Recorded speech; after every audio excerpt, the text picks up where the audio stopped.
Hi, my name is Barry Thornton, and I want to talk to you here about a few things that I found absolutely fascinating over the years. I've been a passionate historian from a very young age, and a student of current events because of the background of my family. And I've studied these things for over 50 years, as I say, and you know, at a certain point in your life when you get to about 21, 22, like it happened to me, I went to the churches to try and find out what life was really about and how to prove God. And it was very much like a man going to the bank to get the money out that was deposited into his account, or he'd inherited, and when he got the bank manager said there was nothing there. Because when I went to the churches, it was exactly that. They could tell me nothing, couldn't help me. They weren't even students of the Bible, they told me, which shook me.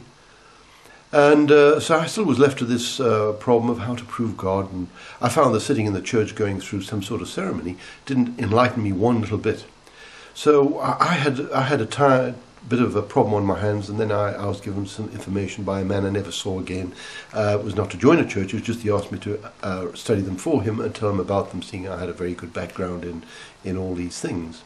But you know, what I found was in my life that the Bible is like a time machine. It goes before history started, when the universe was still being created. It is prehistory, before the flood, in other words. You've got the present history from the flood up to the present moment, and you've got the present, and then it goes on into the future. And a lot of us understand where we stand right now. We're at the end of an age, not the end of the world, the end of an age. It's wrongly put that way.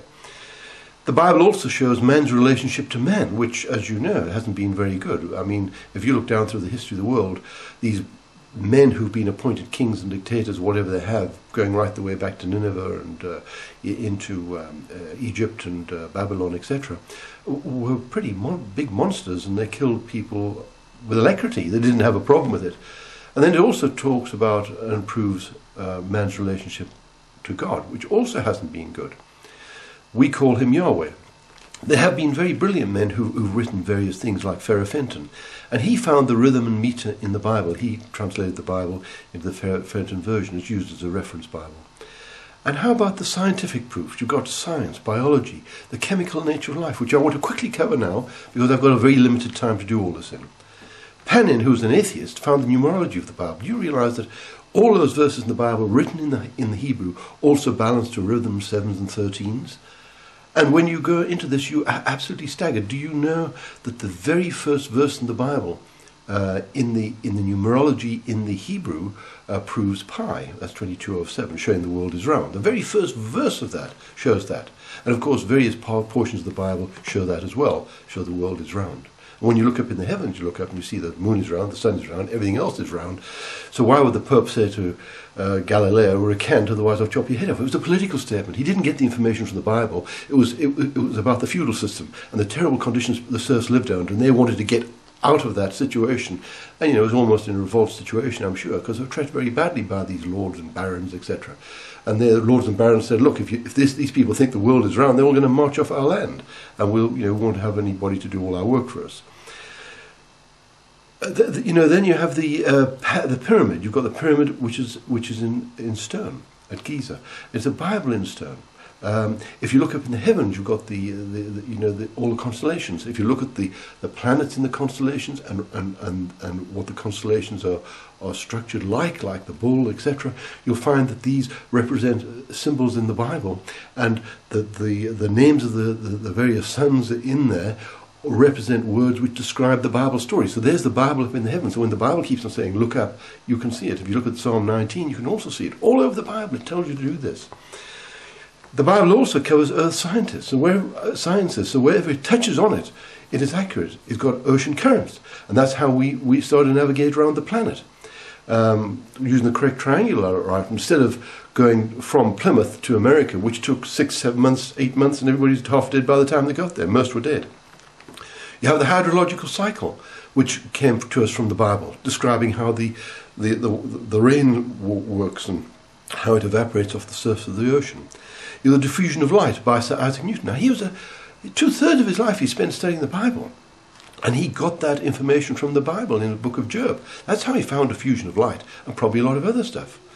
You've got apt descriptions of atomic bombs and the reaction and what happens to people when one goes off. But also the light structure of an atomic bomb is described in the Bible very accurately. You've got the universe. You've got proportion between sun, moon and earth. Do you realize the proportion of the moon to the earth is exactly the proportion of the head of a man to his body? And then, of course, you've got the proportion between the earth, the moon and the sun, which enables to have the these blackening of the suns every so often.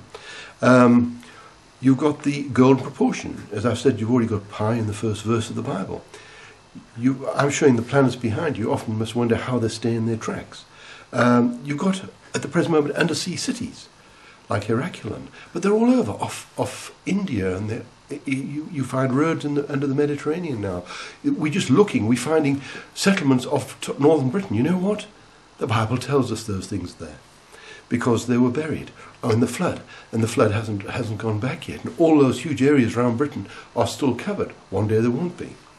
Conclusion, we have just been able to cover just a few items here, and I would like to encourage you to help strengthen your faith and understanding the Bible.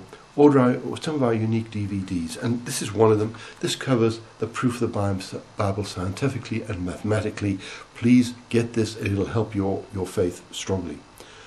So you'll see on here our video address, our web address, and our phone number, so you can order and obtain one of these videos, because really I'm not affected by dogma. That is not my way. I'm just interested in what's in the Bible, and I put that out.